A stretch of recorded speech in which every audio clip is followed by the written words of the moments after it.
And many United fans, not just Liverpool fans, neutrals as well, are saying to us, what is your take on that moment when Bruno Fernandes got a hold of the linesman? Chris Sutton again in the Mail this morning.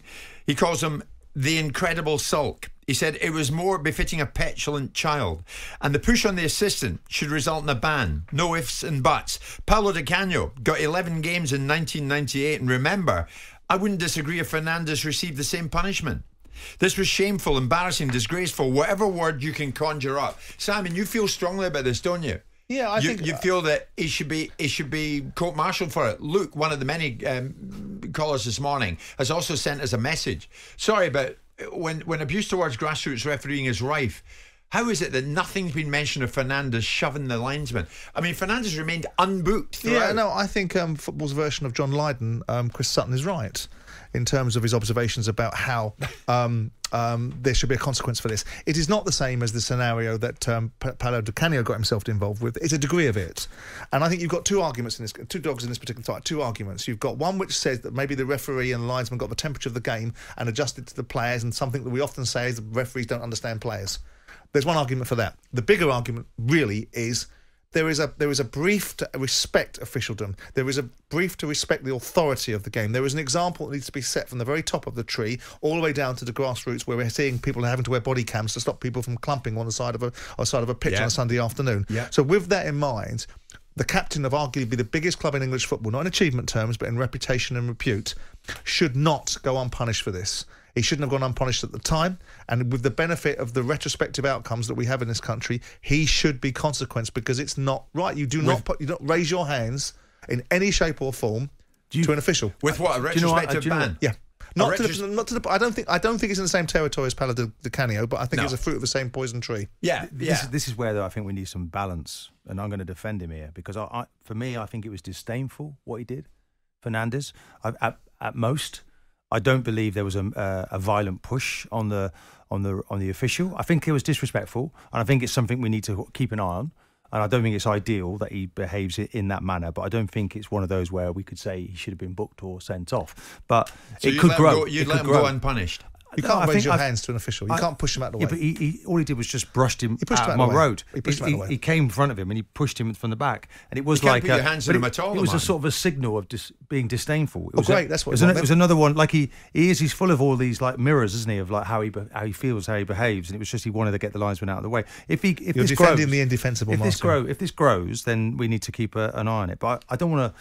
I mean, there's lots of other things that really annoyed me more. No, but why let it grow? Why let it grow? We have a culture creeping back into football now where players seem to think they can surround referees again. It's coming back in, and we need to double down, because VARs are now getting people to get more vociferous about their disappointment with officialdom. The officialdom on the pitch needs to be what it is. You cannot have a player giving referees dissent. You cannot have players crowding around referees again, like we had back in the days of the Roy Keanes when they didn't like something. And you cannot have a player that's got frustrated with his own performance, that of a team, pushing an official out of the way. You just can't. But what we want in a winning team, when you look at the characteristics, what you want is the players to be passionate about decisions made and to argue. And that's fine. No. No one's saying that, Jim. No one's saying that. What you do, you want to fight for every decision. Every call is there, and you're there and you're wanting to. And sometimes these referees get it wrong. This was a little bit different. This was a little bit, as I said to you, petulant, disdainful, and that doesn't. We need to keep an eye on it. It should have been booed for it. Should have been consequenced. I think it needs to be kept an eye on. If it continues, then it's something. No, you're turning a blind eye to it. And I want players to be more respectful to referees and linesmen. I like them to be passionate as well. You could argue in Simon's story there, you could argue that it's even worse, the way he was disdainful. I don't think it's a major push, Simon. No, I think he just puts his hand on him. I didn't suggest that he drop kicked him out of the stadium. What I'm saying is... It's not a Di Canio. I mean, I was actually there for the Di Canio. The eye that you want to keep on it is a blind eye. Right? What we've got to do is consequence this person. Fernandes cannot, and neither can any player on a football pitch, whatever the reason is, whatever the temperature is of the game, cannot put their hands on an official. Can't move them to one side. I agree can't with get that. in their face. Can't show them disdain. Can't show contempt. Can't be petulant. Get on with being a footballer and get on with your own frustrations. I don't think there was enough in that tap on the shoulder for him to be booked at that point. But Martin, you're either zero tolerance or you're not. I mean, a moment ago you're having a go at Anthony for the imaginary card that he's holding up, and you singled him out for that. Fernandes shoved the assistant. There's lots of things we can have a go at Fernandes for in his behaviour rather than that particular element, Jim. We've done that. We've done that, and this is just like lording on another one. I think it's going a bit too far. No, but it's nonetheless, it's important, Martin. When you get referees coming on this show from grassroots football, and you listen to the fact they've got their head kicked in by an idiot that thinks he can behave in the way he does because he sees an element of that on the professional pitch, and then he amplifies it because he hasn't got the professional control that professionals are supposed to have. You cannot allow it to go on. You cannot allow professional, key component word here, professional footballers to give you one opportunity to blur the line, and he just did, and he should be consequenced. I think it's disdainful at most. And I think it's if I'm I'm his manager, it's like, okay, keep an eye on it. Let's show respect and be careful where you're going with that, because he's out of control, Fernandes, right now, and it's every element of his game. So no punishment.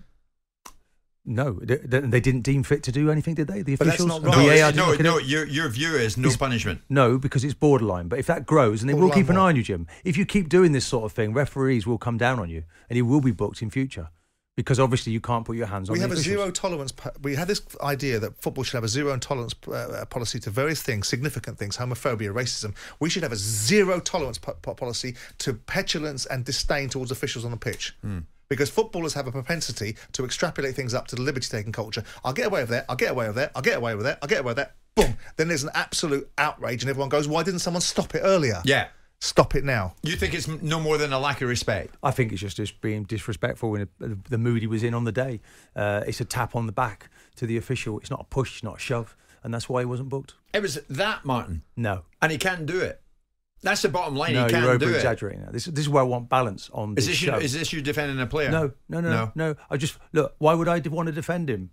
You know, sometimes it's the indefensible you're trying to... But I don't think it was a bookable offence, what happened. And I think we need to keep a balance, otherwise people will stop listening to us if we go overboard. Was it nothing more than disdainful? Martin says it was nothing more than disdainful. Should they not have clamped down on it? And should he not be looking at a retrospective ban?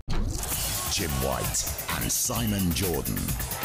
Monday to Friday mornings from 10 on AM, on DAB, via the talkSPORT app and on your smart speaker. talkSPORT.